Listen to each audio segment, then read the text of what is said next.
Morning guys! So ito pala yung ating Canter FE73. So Japan CBU. So makikita nyo,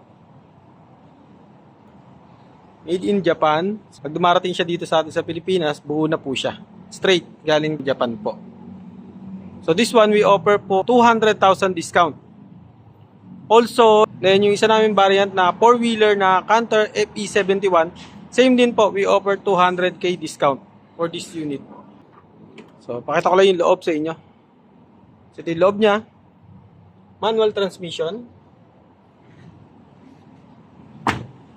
This unit po, pwede kayong magpa-build ng aluminum body, FB body, or yung mga freezer. Depende po sa needs nyo.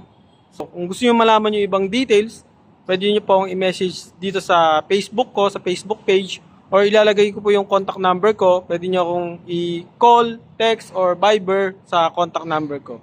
So, yun lamang guys. Maraming salamat po.